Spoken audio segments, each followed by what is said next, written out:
মাধবকে যখন আলিঙ্গন করে মহাপ্রভু, এই মহাপ্রভুর গায়ের বর্ণ ছিল গৌরবর্ণ, এই গৌরবর্ণ থেকে কালো হয়ে গেছেন, শ্যামবর্ণ হয়ে গেছেন। তার মধ্যে এত পাপ ছিল। এই জগাইয়ার মাথার মধ্যে। তো তাদেরকে কৃপাবারি বর্ষণ করার জন্য পৃথিবীতে চৈতন্য মহাপ্রভুর আবির্ভাব হয়। তো চৈতন্য মহাপ্রভুর সম্বন্ধে আসলে আমার এই যে আজকে চৈতন্য মহাপ্রভুর সম্বন্ধে, লীলা সম্বন্ধে বলা, এগুলো আমরা যদি শ্রবণ করি, যদি আমাদের হৃদয় কলুষমুক্ত না হয়, আমরা সেই চৈতন্য মহাপ্রভুকে স্থান দিতে পারবো না। আমাদের আসবেই না, ফিলিংই আসবে না, আনন্দই আসবে না। এই জন্য ভগবদ্গীতার একটা শ্লোক আছে, দ্বাদশ অধ্যায় 13 নম্বর শ্লোক। এখানে ভগবান বলছেন, অদ্দেষ্টা সর্বভূতানাম, সবাই বলুন, অদ্দেষ্টা সর্বভূতানাম মৈত্রী করুণ এবচ নির্মম নিরহংকার সম সুখ দুঃখ ক্ষমি।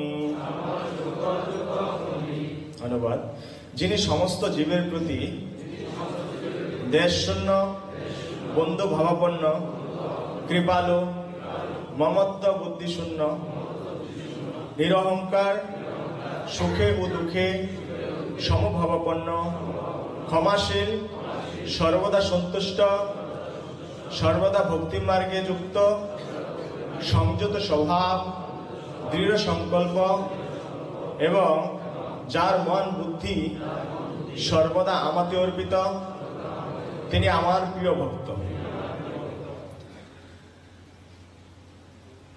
এই যে 12টা গুণের কথা বলা হয়েছে, এই 12টা গুণকে আচ্ছাদিত করে আছে আমাদের মধ্যে যে হিংসা রয়েছে, দেশ, হিংসা আর দেশ, দেশকে হিংসা বলা হয়, হিংসাকে দেশ বলা হয়। তো এই একটা জিনিস আমাদের এই 12টা গুণকে আচ্ছাদিত করে রেখেছে। কি বলছে এখানে? সমস্ত জীবের প্রতি দেশ শূন্য, বন্ধু ভাবাপন্ন, কৃপালু, মমত্ব বুদ্ধি সম্পন্ন শূন্য, নিরহংকার, সুখে দুঃখে সমভাবাপন্ন, ক্ষমাশীল, সর্বদা দৃঢ় সংকল্পযুক্ত এবং যার মন বুদ্ধি আমাতে অর্পিত, তিনি আমার অত্যন্ত প্রিয় ভক্ত। এখন এই যে 12টা গুণ, এই 12টা গুণ আমাদেরকে আচ্ছাদিত করে রয়েছে এই হিংসা বা দেশ। আর আমাদের মধ্যে কি হিংসা আছে? হ্যাঁ, আমি 6টা পয়েন্ট বলবো, আপনারা 6টা পয়েন্ট একটু নোট করবেন যদি সম্ভব হয়।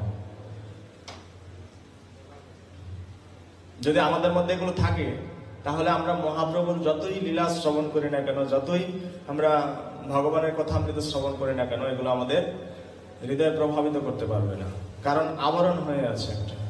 এখানে বলছে, প্রথমটা হচ্ছে, যদি কারো প্রশংসা করা হয়, তাতে কি আপনার ভালো লাগে? হ্যাঁ, যদি আপনার সামনে কারো প্রশংসা করা হয়, আপনার কেমন লাগে? ভালো লাগে? যদি ভালো লাগে, কতটা ভালো লাগে? কম না একটু লাগে? হ্যাঁ, না ভালো লাগে না, ওর প্রশংসা শুনতেই চাই না, আমার প্রিয় নয়, এজন্য ওর প্রশংসা শুনতে চাই না। হয় না? এরকম আছে না? তাহলে এই বিষয়টার দিকে আমরা মুক্ত আছি না? এটা আছে আমাদের মধ্যে, ঠিক আছে। তারপর হচ্ছে 2য় নাম্বার, যখন কোনো ভক্ত যদি কোনো ভুল করে, তাতে কি আমার ভালো লাগে না খারাপ লাগে? যদি কেউ ভুল করেছে, আমার খারাপ লাগে না ভালো লাগে? ঠিকই আছে। হ্যাঁ, ও আমার সাথে ওই দিন এই ঘটনা ঘটাইছিল না, আজকে একদম ঠিক কাজ হয়েছে। হ্যাঁ, আজকে ভুলটা হয়েছে না ওরাতে, আজকে মজারা বুঝবে। হয় আমাদের এরকম হয়? হ্যাঁ, 2টা গেল। তাহলে আমরা মুক্ত হতে পারবো এগুলো থেকে?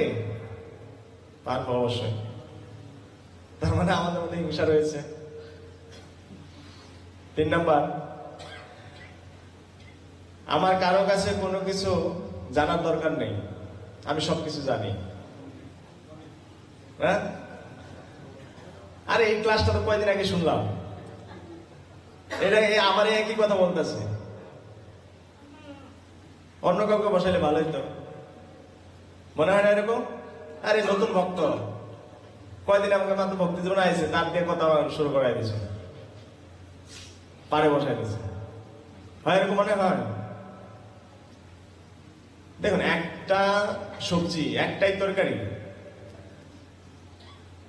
যদি লাউ তরকারি 10 জনে রান্না করে, 10 ভাবে রান্না করে, 10 জন ব্যক্তিকে দিলে রান্না করতে, প্রত্যেকটা ব্যক্তি তার তার মনোভাব নিয়ে সেই রান্নাটা করবে, তাই না? রান্নার স্বাদ কি একরকম হবে? একই সবজি, কিন্তু রান্নার স্বাদ আলাদা আলাদা হবে। ঠিক একই ক্লাস যদি 10 জন ব্যক্তি দেয়, 10 রকম হবে, একরকম হবে না, এটা টেস্টটা আলাদা আলাদা হবে। সেই জন্য এটা আমাদের মাথায় রাখতে হবে যে আসলে আমরা কি এটা থেকে মুক্ত আছি না। আমার কারো কাছে কোনো জানার দরকার নেই, আমি জানি, ওগুলো শুনেছি, আরে পড়েছি, ভাগবতম আছে তো, ভগবত গীতায় আছে, দরকার নেই ওই ক্লাস শুনতে হবে না আমার। অনেক ভক্তরা এখানে ক্লাসে নেই, সব জানি, ক্লাস থাকতে হবে না। আর বক্তৃতা আমি অনেক উন্নত, গুরু মহারাজের সেবা করেছি আমি। 4 নম্বর হচ্ছে, আমাদের কি অন্যের প্রশংসা করতে ইচ্ছা করে, নাকি সবকিছুর মধ্যে দোষ দেখা যায়? অন্যের প্রশংসা করতে ইচ্ছা করে আমাদের? করে?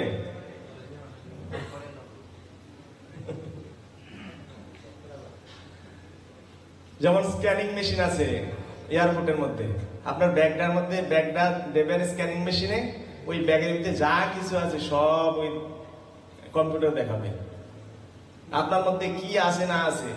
উপর দিয়ে প্রশংসা চলতেছে আর ভিতর দিয়ে আরে আরে কালকে দেখছিলাম ওই ওখানে দাঁড়ায় দাঁড়ায় ড্রিঙ্ক করতেছে, খাইতেছে, মোবাইলের মধ্যে ফেসবুক চলতেছে, আরে বাপ রে বাপ, দেখতেছে না দেখতেছে।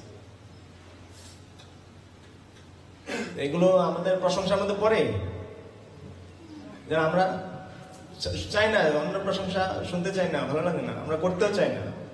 এই জন্য আমাদের জয় দামোদর প্রভু একটা প্ল্যান করেছিলেন যে আমরা একটা করব, যে আমাদের সাথে যারা আছে তাদের প্রশংসাগুলো লিখবো, শুধু প্রশংসা লিখবো, যে কার কোন প্রশংসা আছে সেগুলো লিখবো। তারপর 6 নম্বর হচ্ছে, 5 নম্বর হয়নি না, আমি কি সম্মানের আশা করছি অন্যের থেকে? আমি কি মানে উচ্চ লেভেল, উচ্চ পদের আশা করছি, সম্মানের আশা করছি, আসে বাসনা আসে আমার মধ্যে?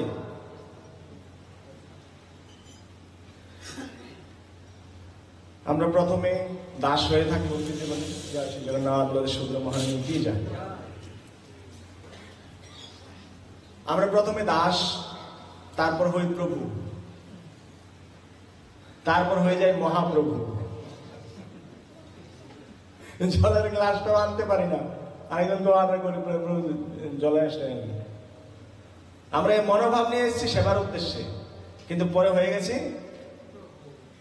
প্রভু থেকে মহাপ্রভু। তারপর 6 নম্বর হচ্ছে,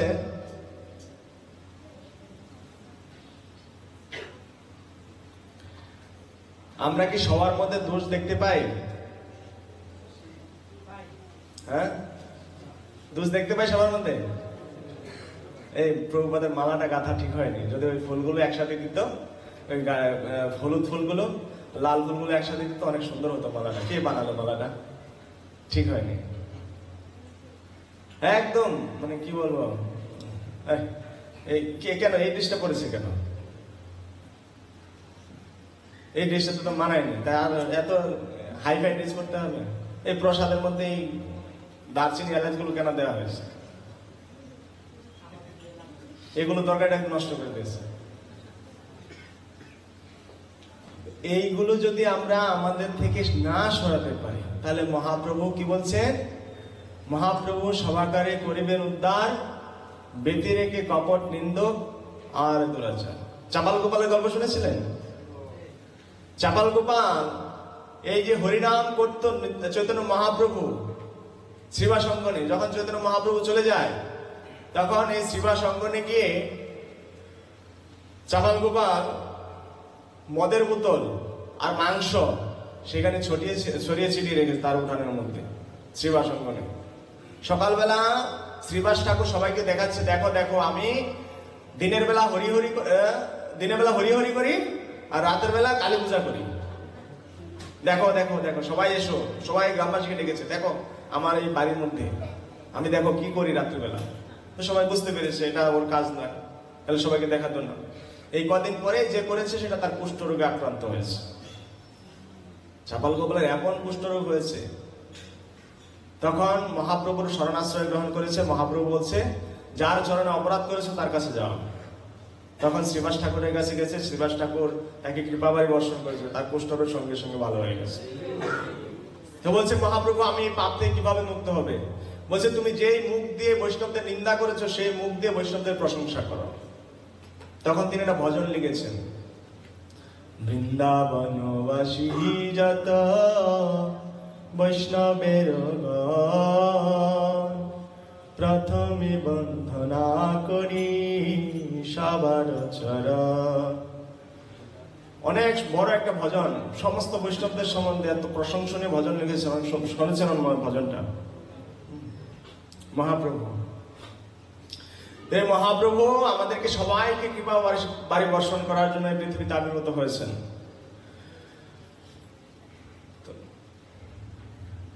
সময় কতক্ষণ আছে?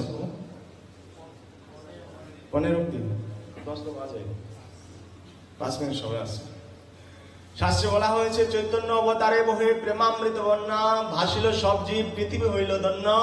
যে এই বন্যায় না ভাসে সে অন্তজীব ছাড়, কোটি কল্পে কবু তাহার নাহি কোন নিস্তার। যদি এই ভগবানের প্রেমের বন্যায় না ভাসি, যে এই পর্যন্ত ভগবানের বলছে পাইয়া মনুষ্য জন্ম না শুনে গৌর গুণ, হেন জন্ম তার বৃথা হইল। পাইয়া অমৃত ধ্বনি পিয়ে বিষগত পানি, জন্মিয়া সে কেন না মইল। তার এই জন্মটাই বৃথা, সে মৃত্যুবরণ করছে না কেন? যদি সে চৈতন্য মহাপ্রভুর ভজন না করে।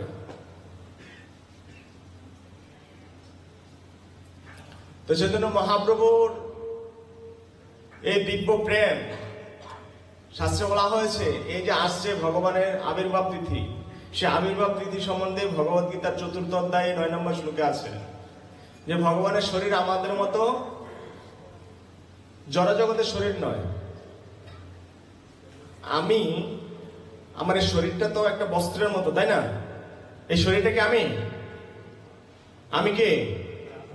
আমি হচ্ছে চিন্ময় আত্মা। এই আত্মাটা হচ্ছে চিন্ময়। এই আত্মার না জন্ম হয় না মৃত্যু হয়, না তাকে আগুনে পোড়ানো যায়, না জলে ভেজানো যায়, না কোনো অস্ত্রের দ্বারা কাটা যায়। আমার এই ছোট্ট ক্ষুদ্র আত্মাটার যে ক্ষমতা, এই ভগবানের পুরোটা শরীর হচ্ছে এরকম। ভগবানের পুরোটা শরীরই হচ্ছে চিন্ময়, সৎচিৎ আনন্দ। ভগবানের শরীরে কোনো হাড্ডি রগ ওইগুলো কিছু নেই, মাংস নেই, সম্পূর্ণই হচ্ছে আত্মা। তিনি হচ্ছে পূর্ণ, আমরা হচ্ছে তার অংশ। ভগবানের মৃত্যুলীলা শুনেছেন কখনো? মৃত্যুবরণ করেছে ভগবান, শুনেছেন? হ্যাঁ বা না, কিছু শুনতে পাই না। শুনেছেন ভগবান মৃত্যুবরণ করেছে? ভগবান শ্রীকৃষ্ণ এসেছিল, মরে গেছে এসে। সূর্যদেবের মতো, সূর্যদেব যেমন সকালবেলা উদিত হয়, সন্ধ্যা হলে আবার অস্ত যায়। তো রাত্রিবেলা অনেকে কান্না করে, ইস সূর্যদেব কত ভালো ছিল, সূর্যদেব সকালবেলা এসে রোদ দিয়েছিল, আবার বিকেলবেলা মরে গেছে। কান্না করে কেউ হবে? সেরকম ভগবানের আবির্ভাব, আসা যাওয়াটা এরকম। এই জন্য ভগবত গীতা বলছে জন্ম কর্ম চমে দীপম এবং যৌবেত্তি তত্ত্বতঃ তেক্তা দেহম পুনর্জন্ম নয়তে মামতি সৌর্জন। হে অর্জুন, যারা আমার এই দিব্য জন্ম ও কর্ম সম্বন্ধে যথাযথভাবে জানেন, তাকে জড়জগতে এসে আর এই জড়জগতে ফিরে আসতে হয় না। যারা আমার এই জন্ম এবং কর্ম সম্বন্ধে জানেন, তিনি আমার নিত্য ধাম ভগবত ধাম লাভ করতে পারেন, গোলক বৃন্দাবন যেতে পারেন। যে এই কথাটা শুধু অবগত হতে পারেন যে ভগবানের জন্ম এবং কর্মটা আমাদের মতো সাধারণ নয়, এটা হচ্ছে দিব্য। এই ভগবানের এই জন্মটার সম্বন্ধে ভাগবতে বলা হয়েছে জন্ম গুহ্যম ভাগবত জয়িত প্রায়তনর সায়ং প্রাত গৃহণ মুক্তা দুঃখ গ্রামাদ্যম উচ্চতে। বলছে ভগবানের রহস্যপূর্ণ প্রকট অর্থাৎ অবতরণের কথা যিনি সকাল সন্ধ্যা শ্রবণ করেন এবং পাঠ করেন, তিনি এই জড়জগতের সমস্ত দুঃখ দুর্দশা থেকে মুক্ত হয়ে ভগবানের ধাম লাভ করতে পারেন। যেন আমাদের নিজে শ্রবণ করব এবং অন্যকে শ্রবণ করাবো, এই ভগবানের এই রহস্যপূর্ণ প্রকটের কথা। তো যেহেতু আসছে সামনে আমাদের চৈতন্য মহাপ্রভুর আবির্ভাব তিথি, তো মন্দিরের আমরা আসলে ভগবানকে দিতেই পারি কি? আমরা আমাদের ঘরে আমাদের পরিবারের লোকেরা আমার যত টাকা নষ্ট করেছে এই পর্যন্ত কেউ আমার থেকে এত টাকা নষ্ট করেনি, ঠিক না কথাটা? আমার নিজের ভাই, নিজের বোন হোক, যেই হোক, নিজের আত্মীয় স্বজনরা আমার যেই টাকা ক্ষতি করেছে, নষ্ট করেছে, অন্য কারো দ্বারা আমি এই ক্ষতিটা পাইনি, ঠিক? কথাটা ঠিক, বাস্তব। তা 90% লোক এই 100% না, 100% লোক এটা জড়িত। তো এই জন্য আমাদের টাকাটা তো খাবে, কেউ না কেউ খাবে। আমরা ভগবানের সেবায় লাগাই, ভগবানের সেবায় এখানে লাগাবো, আর ভগবত ধামে আমার জন্য জায়গা হয়ে থাকবে। এই জন্য আমরা এখানে যত টাকা যত কঞ্জুসি করবো তত এখানে আমাদের জন্য কমে যাবে জায়গার পরিমাণ। আমরা তো নিয়ে যেতে পারবো না। এই জগতে ধনী ব্যক্তিকে যারা নিয়ে যেতে পারে তারাই হচ্ছে ধনী। আপনি যদি সিঙ্গাপুর 63 বছর থাকলেন, আপনার রেজাল্ট হলো 0, আপনি টাকা পয়সা নিয়ে যেতে পারলেন না, আপনি ধনী ব্যক্তি হবেন? ধনী হতে পারবেন? হরে কৃষ্ণ। আপনি যদি সিঙ্গাপুরে কাজ করেন, যদি টাকা পয়সা না নিয়ে যেতে পারেন, ধনী হতে পারবেন? ধনী হতে পারবেন না, আপনাকে নিয়ে যেতে হবে। ঠিক এই জগতে আমরা এসেছি, হয়তো 100 বছর আয়ু, 100 বছরের নির্ধারিত সময় নিয়ে এসেছি, তার আগে আমরা চলে যাব। যাওয়ার সময় কি অর্থ নিয়ে যেতে পারবো? যদি নিয়ে যেতে পারি সেটাই হচ্ছে আমি ধনী। এখন নিয়ে যেতে পারবো কি, কোন জিনিসটা? হ্যাঁ, আমরা যদি হরিনাম করি, সেই হরিনামের ক্ষমতাটা, হরিনামের প্রভাবটা আমরা সঙ্গে নিয়ে যেতে পারবো। তো যে হরিনাম করছে সেই হচ্ছে ধনী ব্যক্তি। এবারে কে কতটুকু